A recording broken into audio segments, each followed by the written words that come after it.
Tonight, lost connection. I'm just waiting on bated breath to hear their voices and tell me that they are okay. The locals with loved ones in Jamaica and no way to contact them. Plus, putting an end to speed cameras, the provincial government fast-tracking the ban, now nearly official. And may the best burger win. I have been preparing my entire life for this. The ultimate burger battle, supporting the United Way.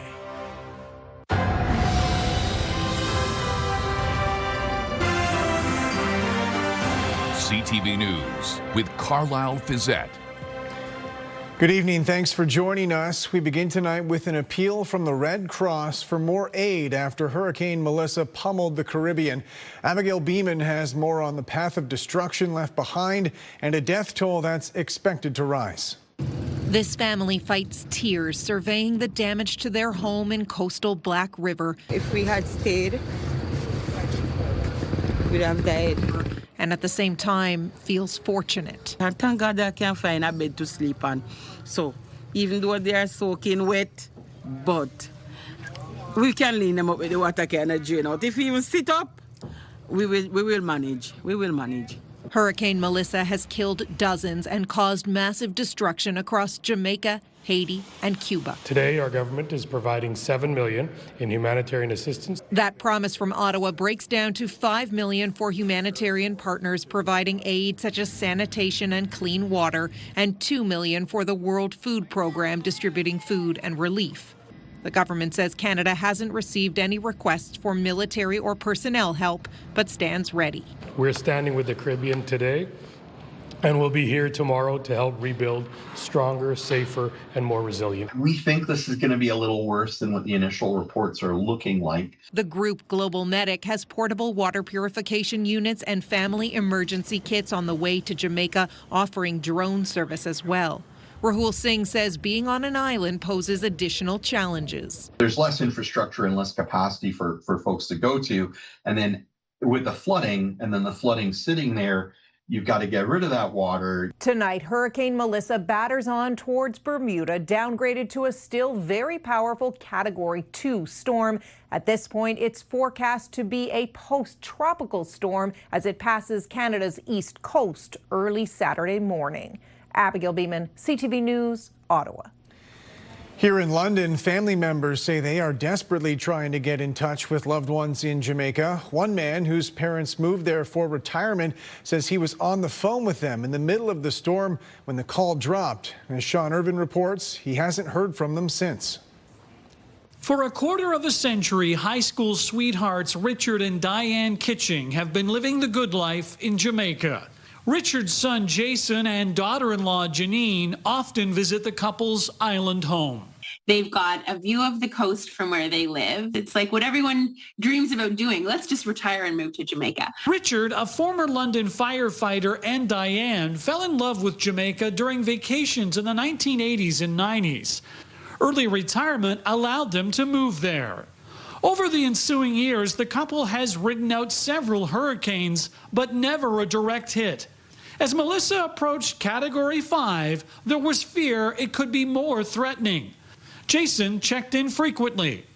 At noon Tuesday, Diane told her son the winds were high, but manageable.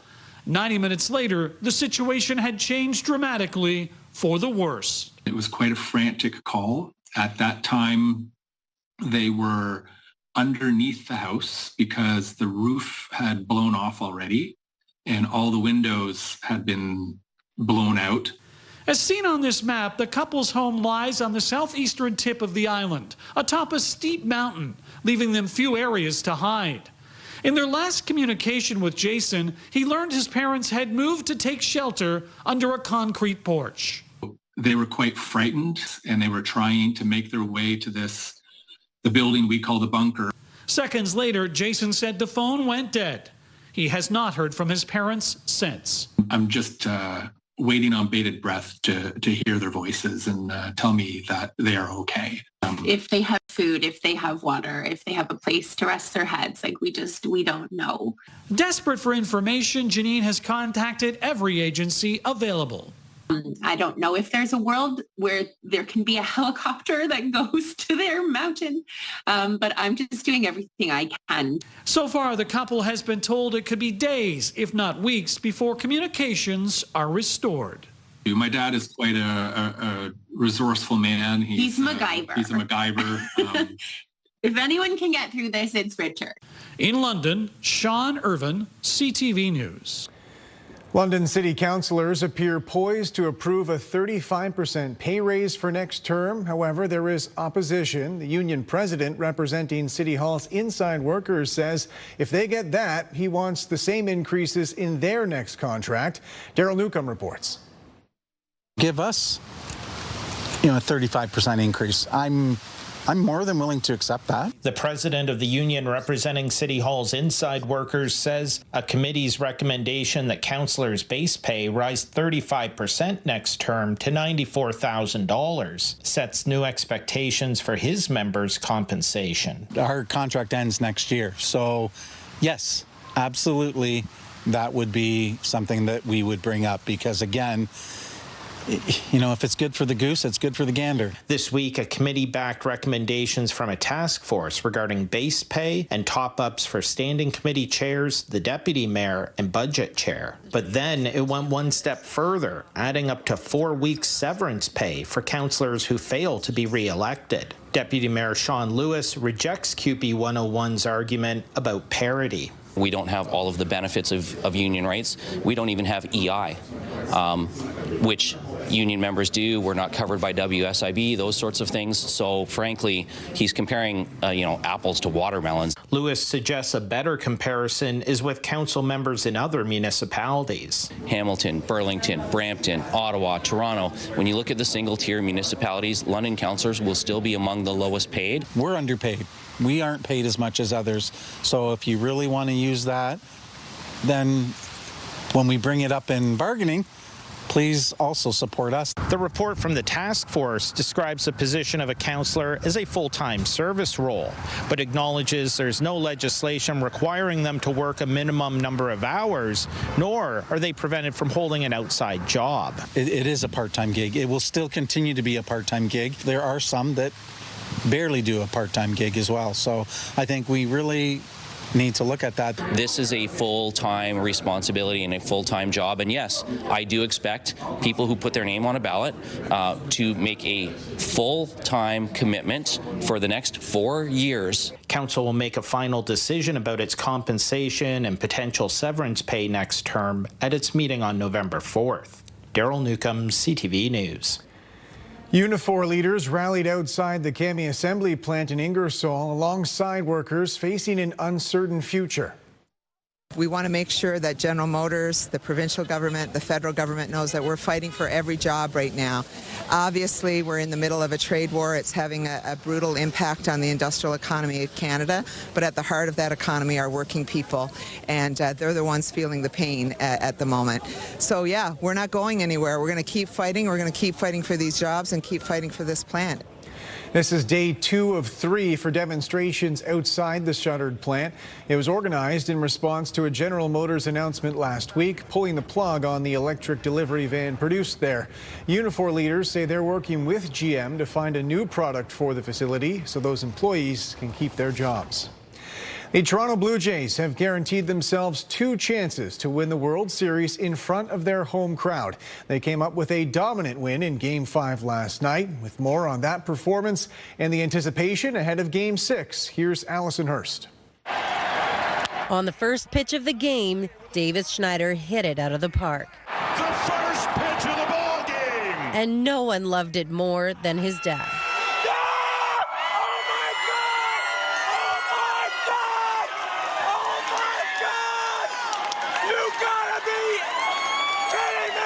Vladimir Guerrero Jr. up next. My, oh my, what a start for the Blue Jays here tonight. Doubled down with back-to-back home runs to start the game. Absolutely mind-blowing. It's amazing how deep this team goes. But the story of Game 5 may be starting pitcher 22-year-old Trey Savage and his dominance on the mound, setting a new World Series rookie record with 12 strikeouts. The guy's only 22 years old, and he's playing at super high level. This is unheard of. Stuff legends are made of. It was fantastic. The couple dingers to start the game, that was also super exciting too. But let's give this one to you, Savage. Manager John Schneider was blown away. It's a different pitcher when he has his stuff. Game one didn't have a feel for his split, so kind of blown away at what he did. Savage silenced the star-studded Dodgers offense, holding them to just one home run. It's a crazy world. Hollywood couldn't have made it this good. Blake and Austin DeNobriga were inside Rogers Center for the watch party and have big plans to catch the game tomorrow. Hope they win because my friend will be over for a sleepover with me, so I hope we can watch them win on Friday. Yeah, I think we're gonna end trick-or-treating early so that we can go back and watch it. Not even the weather can keep these fans down. Literally entire country, like one win away. We have 2 cracks at it. If you don't win tomorrow, we have at least 1 more at home. It's huge. I can't even believe it. It's just thinking about it, walking over here, I'm like, this is really happening. So yeah, hopefully we can get it done. As this series returns to Toronto for Game 6. Allison Hurst, CTV News, Toronto.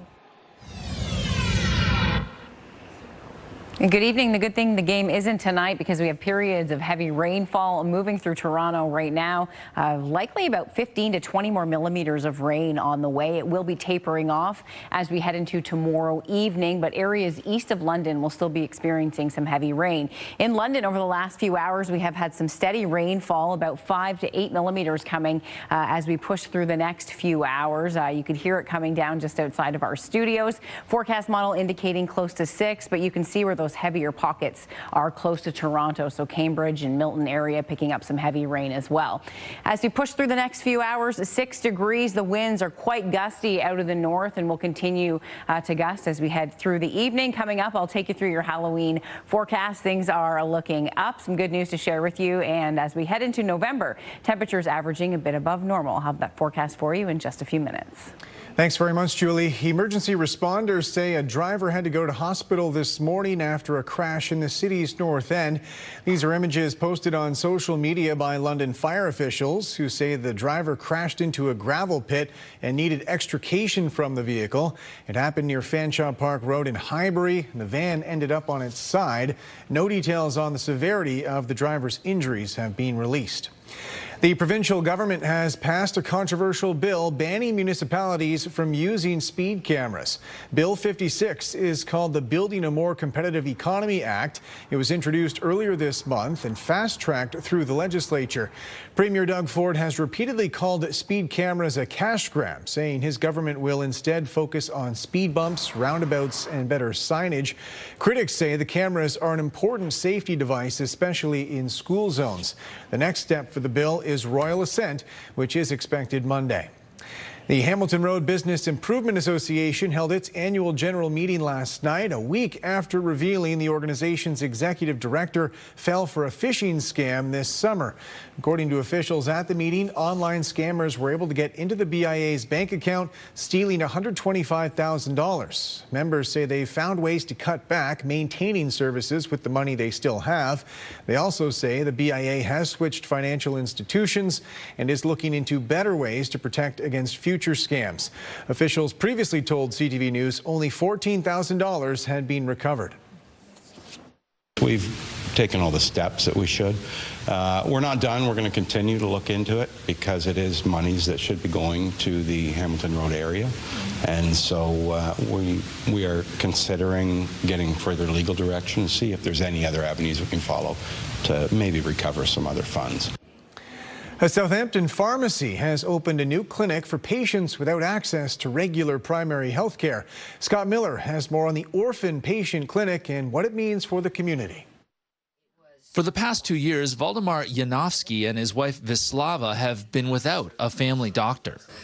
Even before that, it was very hard to get to the doctor. Most of the time we saw a nurse practitioner that worked for him. But that changed last month when Kristen Watt opened an orphan patient clinic inside her Southampton pharmacy. You make an appointment and are done within half an hour. And before we found this orphan clinic, we had to go for just prescription to the hospital, wait 6 hours. Watt, who is vice chair of the Ontario Pharmacists Association, says there are at least 4,000 Saugeen Shores residents with no doctor at all or doctors in distant cities like Toronto. She says she isn't aware of any other Ontario pharmacies hosting orphan patient clinics within their stores. We just started it. There's no ministry funding for it. We just decided that it was something that we could do to get patients in through the door, get people seen. The retired physician seeing patients at Watt's Orphan Patient Clinic has seen about 100 patients since the first clinic on September 29th. The pharmacy has held 4 clinic days so far, with at least 2 more scheduled before the end of the year. Patients are coming back multiple times. We're triaging with them. We're also doing a lot of work behind the scenes in the pharmacy, recommending therapy for the patients before they see the physician, following up on their blood work, making sure their referrals are going through, things like that. For the Yanofskis, the clinic has been vital. One-stop healthcare shopping, they say. It's almost like a family atmosphere, and then they really go out and trying to help you out. Watt says she thinks her orphan patient clinic in Southampton can serve as a model for other Ontario pharmacies and could serve as a gateway to allow pharmacists to prescribe and treat even more ailments for their patients. About a third of the patients that we're seeing come through this clinic are looking for things like prescription renewals or blood work that pharmacists are trained to understand, interpret, and to adjust medications based on. So we'd really like to be able to do that for the patients, even if we didn't have a doctor on site on any particular day. But until that happens, orphan patients like the Yanofskis have a place to go in Southampton. In Saugeen Shores, Scott Miller, CTV News. The Royal Canadian Legion launched its annual Poppy campaign today with a ceremony at City Hall. Each and every Poppy campaign that comes up, and not only like to pin the poppies on people, but also to tell them why we're doing this. The deputy mayor received the first poppy, followed by Canadian Armed Forces representatives, RCMP, London Police, and the fire department. The Poppy campaign is the Legion's primary fundraising initiative supporting veterans and their families. The local United Way has launched a new fundraising campaign pitting London's best burger makers against each other. With more on the ultimate burger battle, here's Brian Bicknell. Their ultimate burger. From savor to sizzle to the swearing-in ceremony. I pledge.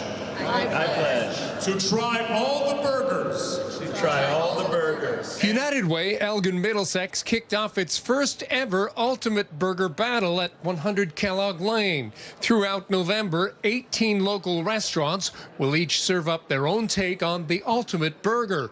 $2 from every burger sold goes to United Way. We know that the needs in our community are great. We have about 7,000 people on the list for affordable housing. London, 1 in 5 kids in our community lives in poverty. So we have some big challenges. Here's how it works. Diners visit the restaurants taking part and order the ultimate burger. The public votes online, and at month's end, a panel of burger ambassadors will declare the ultimate burger. So much on the line in this ultimate burger battle, and the ambassadors taking their roles very seriously, some of them in intensive training for some time now. I think I'm up for it. When I look at the other people at the table, I think we've trained for it over the summer, gotten ready for it.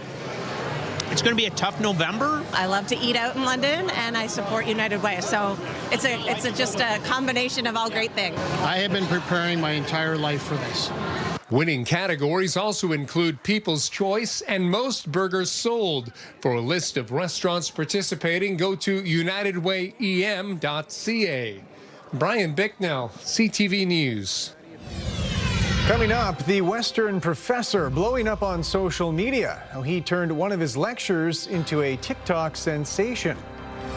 Plus, we'll head to London Music Hall, hosting a benefit concert tonight, supporting young people.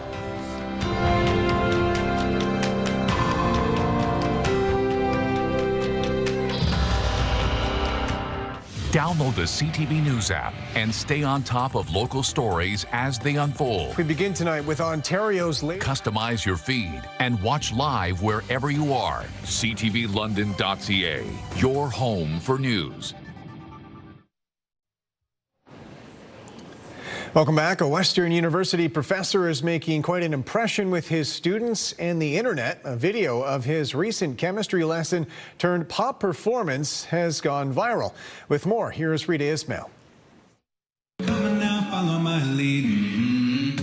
This is not Ed Sheeran, but rather educator Derek McLaughlin, a professor at Western University who's now become a viral sensation. It's a little surreal. I mean, it's strange. The video of Professor McLaughlin singing during a lecture on ketones has amassed more than 1 million views on social media platform TikTok. I recorded it. It was a usual lecture on Thursday night, and I posted it right before going to bed. Then overnight, it blew up. It got like 1.4 million views. McLaughlin says he's always looking for creative ways to engage students, often by setting course material to songs they already know and love. This particular song, it had a line about, you know, I'm in love with your body, and I have a lecture on ketone bodies, and I thought that worked well, so then I just created the song from there. The musical remix has struck a chord with his students. When he first started singing, I was like really shocked because I wasn't like expecting that, but the whole class started to get into it, and we started to like sing along with him, clap with him, and it was super exciting. A lot of classes, you kind of don't have stuff to remember those things by when you're in the exam, but having someone who puts that extra effort to make songs for you, do interactive things for you, it really is inspiring and helps me memorize and do better on exams.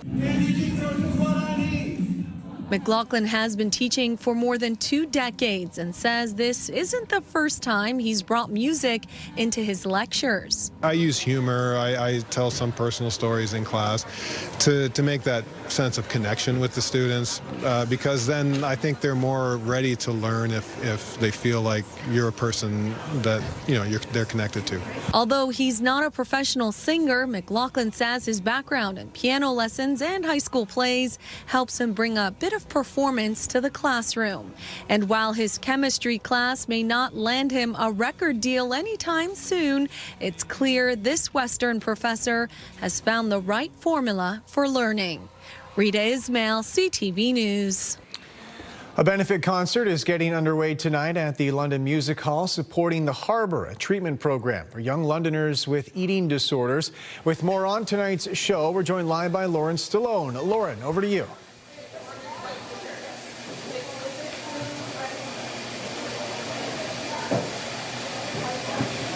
Thanks, Carlyle. I am here with Dr. Robbie Campbell and Noelle Martin with the Harbour. Now, Dr. Campbell, what can people coming out this evening expect to see? Well, the number one thing they can expect to see and hear is music. We feel that music is the heart of our souls, and our whole fundraiser is based around that. So we're having a musical concert with all kinds of things to raise funds for the Harbour. Amazing. And the funds that you speak of, what is that going towards? What can people expect? We're setting up, trying to deal with transitional youth from age 18 to 24, the college students, the university students, that really don't have a place to go to right now. There's a big gap in service, and we want to fill it. Amazing. And Noelle, when we talk about eating disorders, why is this particularly important in today's day and age that we continue to shed light on this topic? It's definitely, it's a mental illness, it's a disease that has been seemingly invisible, and we're bringing visibility to it. We're bringing a multidisciplinary approach. We have individual care and group opportunities. We are a safe place. We're the Harbour, and anyone who is struggling with an eating disorder can come in. We can work with them as a team, and then just equip them with all that they need to kind of go back out into sea, per se, and just feel well and equipped for life. And we also know that eating disorders affect so many more people than we even realize. And we really want people to be comfortable to talk about this uncomfortable topic and to come in and know that they have a place where they can talk to us, and they have a space where they won't be criticized or made fun of or anything along those lines. In fact, they will be understood very well. Amazing. Well, thank you both for joining me tonight. There you have it, Carlyle. It is sure to be a fun night here, and all for a great cause. I'll send it back to you. Lauren Stallone live for us tonight. Thanks very much, Lauren. And with Julie Atchison now on the desk, we've been watching the Friday night forecast, obviously, and we heard earlier in the newscast about a couple young Jays fans who have made their trick-or-treating plans to make sure they're home in time for the ball game. And it sounds like they're going to be relatively dry here in London. Yeah, relatively. I've seen a lot of social media posts today, just people saying if you're coming past 8 o'clock, the candy's over. Yeah. So come before the lights then. will be turned off at 7:59. So I think a lot of people will be out trick-or-treating early. The forecast is actually looking pretty good. Now, earlier in the week, we were talking about the chance for showers, but as we look ahead, partly cloudy skies, and about 7 o'clock, the temperature 8 degrees. So definitely looking much improved. Our high today, just 8 degrees. It was cool and damp with periods of rainfall, and that rain continues out there this evening. The temperature as we hold over the next few hours, about 6 degrees, and not really moving a whole lot overnight. Temperatures varied across the region, anywhere from 4 to about 9 degrees. We have some heavy rainfall in eastern Ontario and rainfall warnings in effect. Rainfall warnings in through parts of southern Quebec as well. And as we head to the maritime provinces, we have a special weather statement in effect and through New Brunswick and in Nova Scotia, rainfall warnings and special weather statements issued. Couple things happening.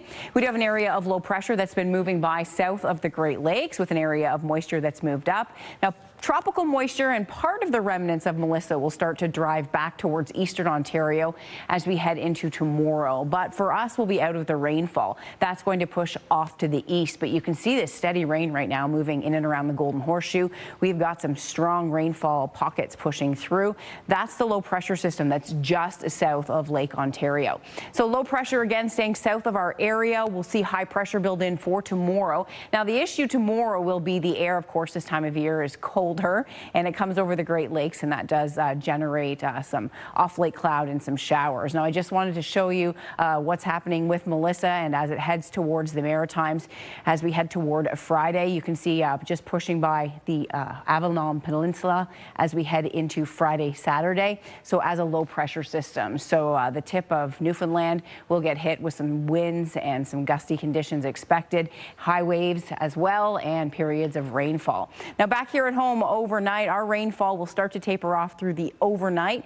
Rain will come to an end, and then just the chance for showers. The main rain will be ending by about midnight to 2 a.m.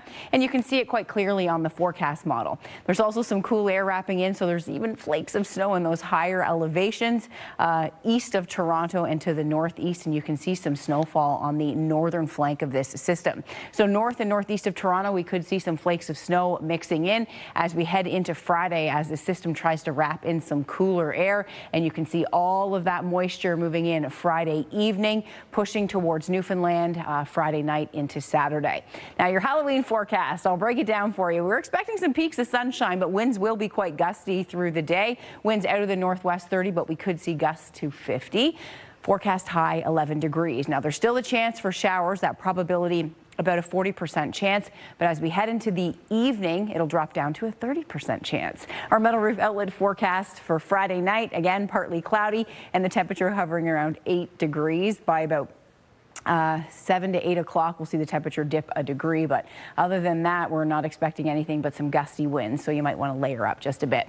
Mainly cloudy with a 40% chance of showers on Saturday. Lots of sunshine in the forecast on Sunday at 13, 11 degrees on Monday, and then back into a mix of sun and cloud Tuesday and Wednesday. As we usher in November, we're talking some nice conditions and a bit of sunshine as well. Midwestern Ontario, still a chance for a bit of off-lake showers tomorrow as that cool air comes across Lake Huron. It does create these very isolated showers, but not expecting anything widespread. That rain that moved through today will be exiting off to the east northeast and leaving us with calmer conditions, although the winds will be quite breezy tomorrow. Expect some peaks of sunshine and partly cloudy conditions. Huron, Perth, rather, and Grey Bruce, you'll hold on to a bit more cloud cover as we head through the late evening. And then the weekend, a chance for showers Saturday, but back into full sunshine on Sunday. So I would say, as far as Halloween forecasts go, not perfect, Carlyle, but definitely improved. And as long as we are wearing the appropriate layers, the wind shouldn't be too bad. They should start to wind down just a bit, and the chance for showers dropping off. All right, Julie, thanks very much. Still ahead, scammers and their ever-increasing sophistication. What to watch for when it comes to suspicious text messages.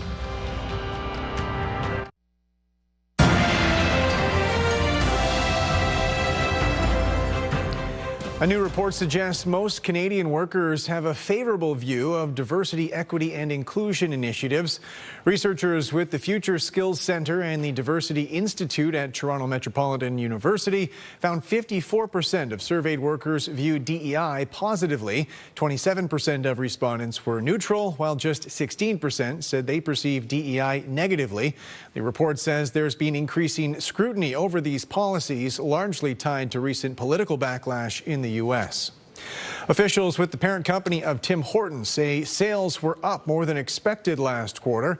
According to Restaurant Brands International, there was ongoing strong demand for their chains in the third quarter. Analysts say that's likely because most of the coffee chain's presence is outside the U.S. Burger King was another brand that saw traffic growth attributed to a new value meals menu. A fraud awareness organization has launched a new website aimed at helping Canadians recognize scams and avoid getting duped. Pat Foran has more on how common they are and what to watch for. Many of us are bombarded with fake texts on a daily basis. They may say you have a 407 bill due, money from the government ready to deposit, or a traffic ticket. They might also say you have a delivery from Canada Post, a job offer, or a rebate from your phone company. Kevin Borisic of Bowmanville recently used Facebook Marketplace to sell a fishing rod. He got an e-transfer link sent to him and expected to receive $150. Instead, when he clicked on it, he was scammed out of $400. I expected to get an e-transfer from him. I didn't expect to have money go out of my account. A cybersecurity survey by Equifax found that 1 in 3 Canadians received fraudulent job offers or fake CRA texts in the last 3 months. The survey shows 75% of Canadians worry about being hacked, 13% admit clicking on a fraudulent link, and 6% have already had their identity stolen. Equifax says many of the scam messages are designed to sound pressing, pressuring you to act fast. Any of those urgent requirements, that should be the first red flag that there might actually be an issue here. There is a new website, Stand Against Scams, which is part of a national awareness campaign launched by the Anti-Scam Coalition. Companies have come together to help educate Canadians on how to protect themselves and recognize fraud. The central message is a 3-step process: stop and think.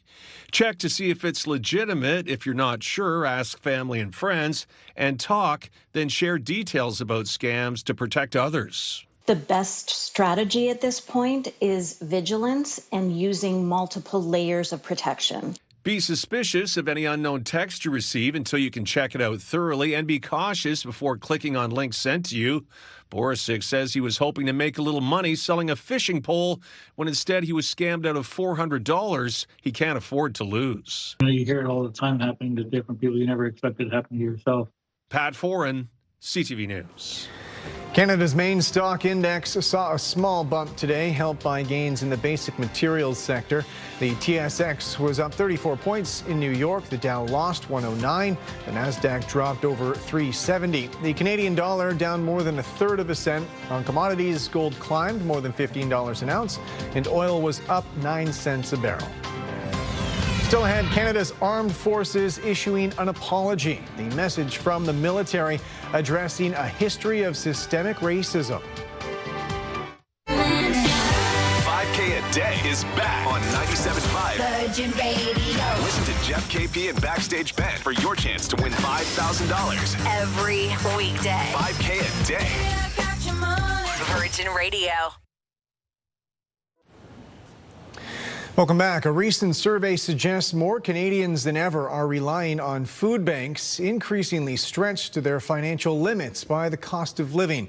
The Prime Minister has pledged to tackle those issues in the upcoming budget, but as Heather Wright reports, there won't be any relief in the short term.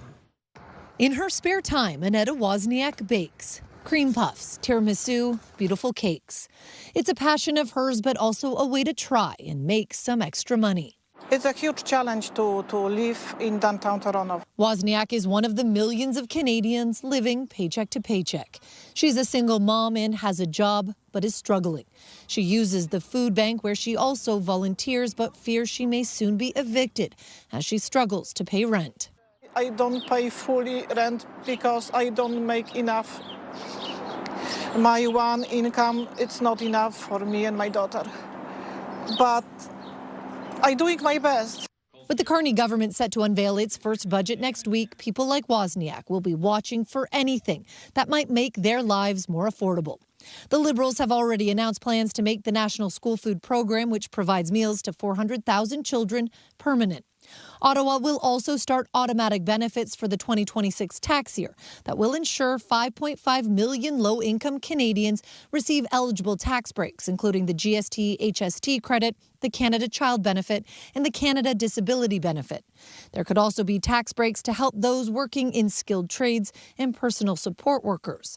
But financial experts caution it's unlikely the federal budget will include anything that will make an immediate impact on affordability. I can't imagine anything in the budget that is going to be even targeted specifically for you that's going to be material enough to take you from being in a situation of financial despair to one of financial success overnight. That's just an unrealistic expectation. While the government is expected to increase spending in certain areas, the Prime Minister has also warned of sacrifices that will have to be made during this time of economic uncertainty. Heather Wright, CTV News, Toronto. King Charles has initiated a formal process to strip his brother Andrew of his royal titles, all of them. He will no longer be a prince. Instead, he will be called Andrew Mountbatten Windsor. He will also have to give up the lease on his residence Royal Lodge and move to private housing. This is the latest fallout from sexual abuse allegations against him and his ties to convicted sex offender Jeffrey Epstein. A somber vigil in Nova Scotia last night. It's been nearly 6 months since two young siblings vanished, seemingly without a trace. Our search for Jack and Lily will always push through. The memorial was held outside a local RCMP detachment. Jack and Lily Sullivan were reported missing from their home in rural Nova Scotia in May. Family members say the lack of answers has been frustrating. Not having answers, not knowing. Not having any direction to follow. It's all the days are kind of the same. You wake up and you go to sleep with the same thing on your mind, and you just want the answers, and we have nothing. According to police, the investigation into their disappearance is ongoing.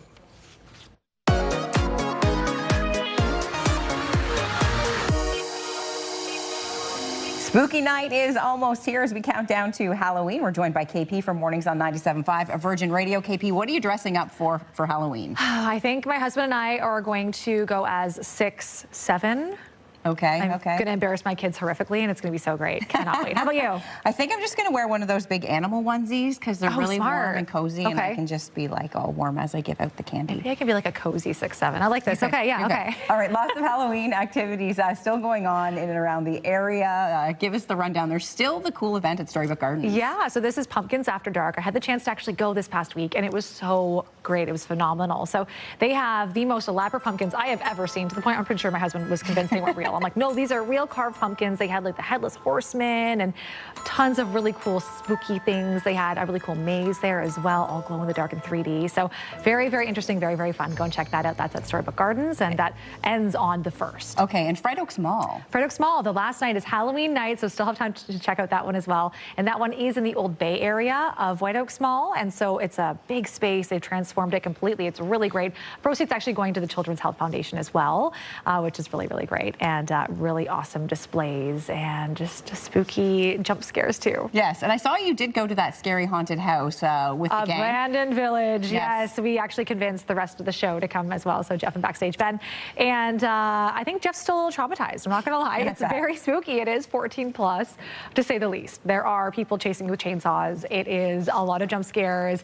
It's the abandoned village at Fanshawe Pioneer Village. It's all at night, and the night we went, it was rainy and misty. It was really, really cool. So definitely spooky. There's 5 different houses that you go through, and they're all different themes, and they're so well done. So check that one out. That one goes until the 1st as well. All right, is that it for Halloween stuff? I think so, yes.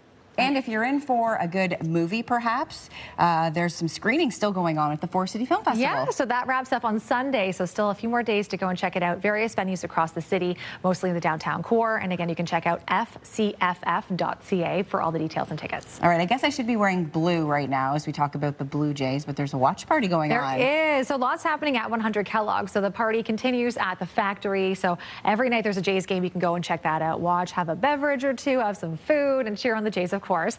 And they also have Day of the Dead at Beer Kitchen. This is really cool as well. So again, you're going to have that paying homage to the culture and the sugar skulls, and there's going to be face painting, really good food and music and dancing. So definitely go and check that out. That is free to attend, of course, at the Beer Kitchen. So lots to check out. Thanks so much, KP. Get your scare on, have fun, happy Halloween, and we'll see you next time on the London List.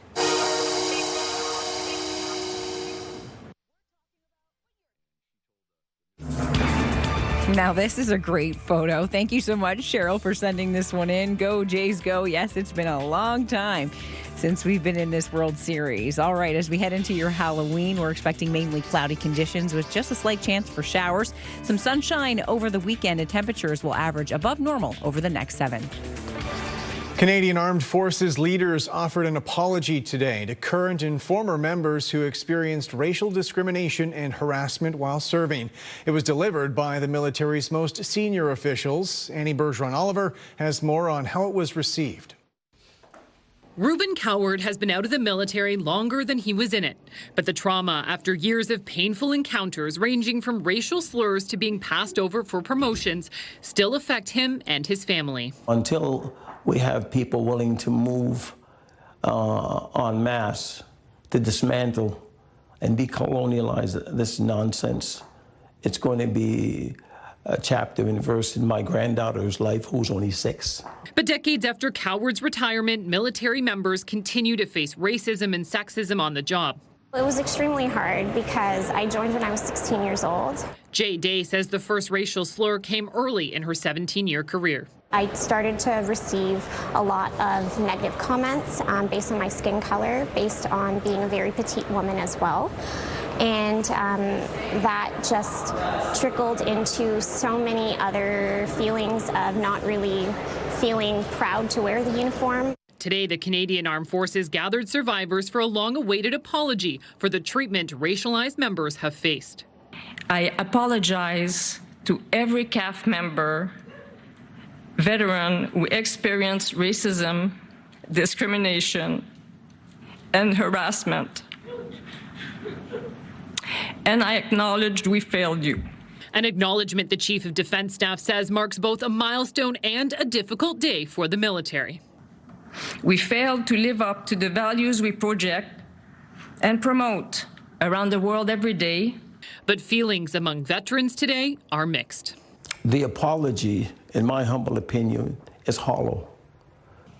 May this apology mark not an end, but a beginning. The military, which recent reports show is becoming more diverse, says that it is committed to real and lasting change, and that this is one step along that path. Annie Bergeron-Oliver, CTV News, Ottawa.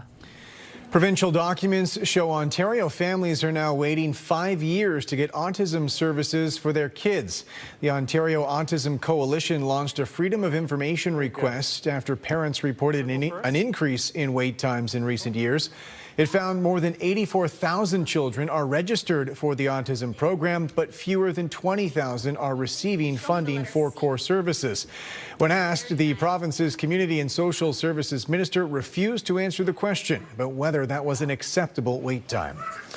Astronomers have revealed a new expansive color image of our galaxy. This animation compares a new image of the Milky Way to a previous one, demonstrating just how much more can be seen.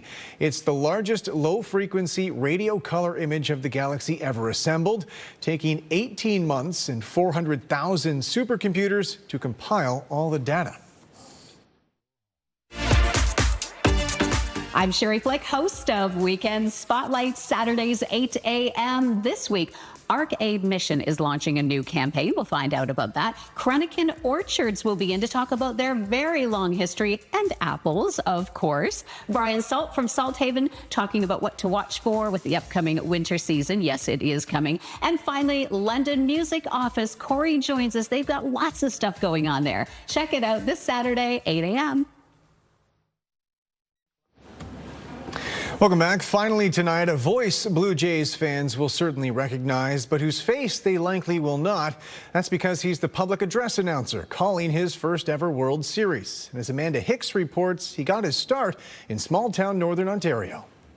So today, here we are in the audio control room. Tim Langton's voice sets the tone for every Blue Jays game held in Toronto. He's been the team's public address announcer for the last 2 decades, but he didn't get his start under bright stadium lights. It all began in his hometown of Kirkland Lake. I wound up being told of a job at CJKL, little radio station up in Kirkland Lake, and it was news, and I said, don't send anybody else. This is my job. And she told the news director at the time, and he liked that, so he hired me. And that's where it all started. That experience led him to radio stations across the province before he eventually landed a job in the audio department in what was then called the Sky Dome. Langton still uses an old-fashioned scorecard to keep his eye on every play, and he describes the character he brings to the mic as big and loud to hype up the fans. When I say Vladimir Guerrero when we're sitting here talking, but when I say it on the mic, it's Vladimir Guerrero. So there, there's a little bit of a difference there. And it's fun to do that, to be a little different and just to take it a little farther. So that's kind of where the character, it's brash. The character's brash, in your face, and a big fan.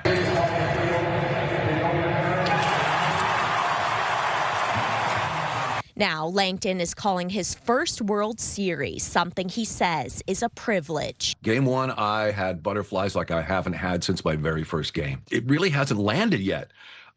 It still seems kind of surreal that here we are after all these years and coming close, and it's almost unbelievable still. Langton is one of only 3 PA announcers in Blue Jays history. He attributes a majority of his success to his early beginnings in Kirkland Lake, demonstrating a big voice can come from a small town.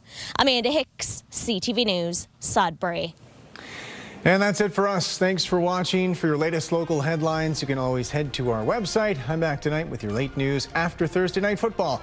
Bye for now.